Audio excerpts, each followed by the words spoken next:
16 তারিখ শামসি সভায় সকলে দলে দলে যোগ দিন।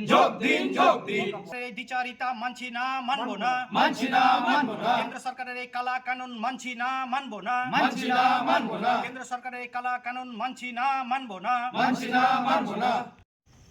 আজকে আমাদের ওয়াকফ বাঁচাও কমিটির পক্ষ থেকে একটা ঘরোয়া সভা ছিল, যেটা নিয়ে আমরা আগামীতে শামসির জায়গায় একটা মিছিল করার জন্য প্রস্তুতি সভা হিসেবে আজকে আমাদের একটা মিটিং ডাকা হয়েছিল।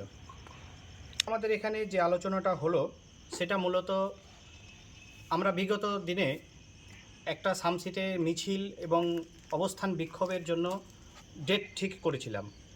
তো প্রশাসনের অনুরোধে আমরা সেই ডেটটাকে পেছনে করেছি, পিছিয়ে দিয়েছি, এবং সেই ডেটটা পিছিয়ে দিয়ে আমাদের যে একটা টেম্পোরারি কমিটি গঠন করা হয়েছিল সেই কমিটিটা আজকে একটা স্ট্রং কমিটি গঠন করা হলো। এবং এখানে আমাদের যে বিষয়টা মূলত কমিটির মধ্যে যারা স্থান পেয়েছে সেটা হচ্ছে, আমি আগে কমিটিটা ঘোষণা করে দিচ্ছি।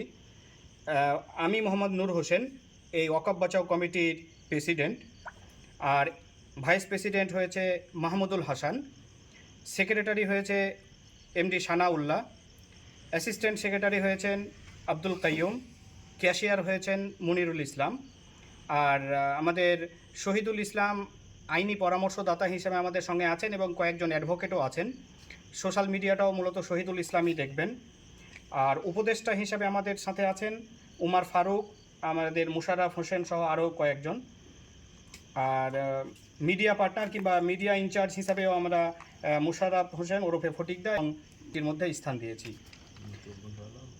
হ্যাঁ, মতিউর রহমান আছে আমাদের কমিটির মধ্যেই। আর কর্মসূচি আমরা যেটা ঘোষণা করেছি, আমরা আগে একবার বললাম যে প্রশাসনিক জটিলতার কারণে বা প্রশাসনের অনুরোধের কারণে আমরা গত আগামীকাল অর্থাৎ 11 তারিখে আমরা একটা প্রোগ্রাম রেখেছিলাম, কিন্তু সেই প্রোগ্রামটাকে প্রশাসনের অনুরোধে আমরা সেটা 15 তারিখের পরে করতে বাধ্য হয়েছি। সেটা আমরা প্রোগ্রাম করছি আগামী 16 তারিখ, সেই দিনটা হচ্ছে বুধবার। সেই দিন আমরা জমায়েত হব দুটো জায়গায়। একটা হচ্ছে যে কিছু লোক যারা বিশেষ করে চাঁদমণি 1, ভাদো যারা আসবেন, তারা রতুয়া দিক থেকে যারা আসবেন তারা শামসি মতিগঞ্জে জমায়েত হবেন।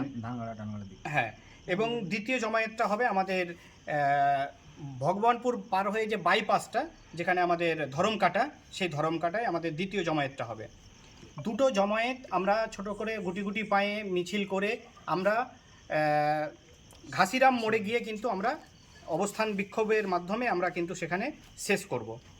আর সময়টা হচ্ছে আমরা 2টার সময় জমায়েত হব, 3টের সময় আমাদের কাজ বা আমাদের মিছিল কিন্তু শুরু হবে। এই যে আমাদের আলোচনা বিষয়। অবশ্যই দেখুন, ওয়াকফ বিষয়টা অত্যন্ত সেনসিটিভ বিষয়। আমরা চাইছি যে ওয়াকফ আইন যেটা বিল পাস হয়েছে সেইটা সাধারণ মানুষের কাছে পৌঁছে দিতে, সাধারণ মানুষ বিষয়টাকে বুঝুক, এবং যারা বুঝেছেন এই বিষয়টা নিয়েও অনেক জায়গায় হয়তো বিভ্রান্ত ছড়ানোর চেষ্টা হচ্ছে, হয়তো অনেক জায়গায় উচ্ছৃঙ্খল একটা আন্দোলনও হচ্ছে। আমরা চাইছি যে শান্তি শৃঙ্খলা বজায় রেখে শান্তিপূর্ণভাবে একটা দীর্ঘমেয়াদী আন্দোলন গড়ে তুলতে, যার মাধ্যমে এই ওয়াকফ বিলটা যাতে কেন্দ্র সরকার প্রত্যাহার করতে বাধ্য হয়। আমরা এই জায়গায় দৃঢ় প্রতিজ্ঞাবদ্ধ যে আমরা এই ওয়াকফ বিলের বিরুদ্ধে যতদিন না ওয়াকফ বিল প্রত্যাহার করা হচ্ছে ততদিন পর্যন্ত আমরা মাঠে ময়দানে থেকে আমরা কিন্তু এর বিরুদ্ধে লড়াই করব।